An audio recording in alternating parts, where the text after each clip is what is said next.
পাকা চুল বা দাড়ি তুলে ফেলা যাবে কিনা, বা তুলে থাকলে কোনো শাস্তি হবে কিনা? খুব গুরুত্বপূর্ণ একটা প্রশ্ন। অনেক সময় দেখা যায় আমাদের মাথার চুল একটা দুইটা বা কয়েকটা পেকে যায়, অনেক লোক সেগুলোকে খুঁজে খুঁজে তুলে ফেলেন, কারণ তিনি বুড়া হতে চান না। আছে না এই রোগটা আমাদের মধ্যে? নবী করিম সাল্লাল্লাহু আলাইহি সাল্লামের এক হাদিসে পরিষ্কার ভাবে তিনি নিষেধ করেছেন, তোমাদের মাথায় কোনো চুল পাকলে সেগুলো তুলবে না। যদি তোমার সে পাকা চুলগুলোর কারণে তোমার কাছে বিব্রত মনে হয়, ভালো না লাগে, তুমি সেখানে মেহেদি বা এরকম করে ন্যাচারাল কালার, যেটা ব্ল্যাক ছাড়া অন্য কালার, সে কালার দিয়ে তুমি কালারফুল করো। এবং বিশেষ করে কোন চুলের ফাঁকে ফাঁকে আজকাল তো মেহেদি জাতীয় কালার করলে সেটা একদম স্টাইলও হয়। কিন্তু নবী করিম সাল্লাল্লাহু আলাইহি সাল্লাম পাকা চুল তুলতে নিষেধ করেছেন, পাকা চুল তোলার ব্যাপারে তিনি নিষেধাজ্ঞা আরোপ করেছেন। কেন নিষেধাজ্ঞা আরোপ করেছেন আমরা এতদিন বুঝি নাই।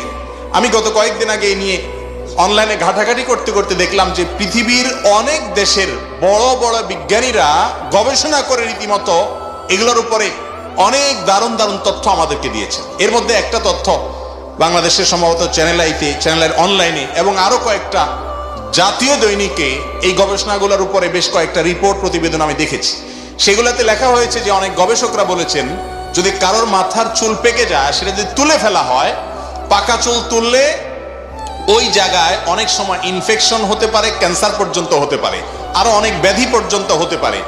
আর এছাড়াও এটা নানা দিক থেকে মানুষের স্বাস্থ্যের জন্য ক্ষতিকর, এই জন্য বিজ্ঞান নিষেধ করে। মজার বিষয় হলো আমার নবী করিম সাল্লাল্লাহু আলাইহি সাল্লাম যেটা 1400 বছর আগে নিষেধ করে রেখে দিয়েছেন, কেন নিষেধ করেছেন আমাদের বুঝে আসেনি।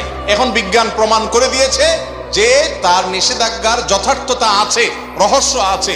এখান থেকে বোঝা গেল কোরআন হাদিসে কোনো কিছু যদি আদেশ করে, কোনো কিছু যদি নিষেধ করে, আমাদের বুঝে আসুক আর না আসুক, সেটা মানার মধ্যেই কল্যাণ, আর না মানার মধ্যে অকল্যাণ।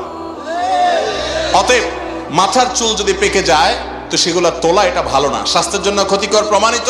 নবী করিম সাল্লাল্লাহু আলাইহি ওয়াসাল্লাম হাদিসেও সেটা নিষিদ্ধ।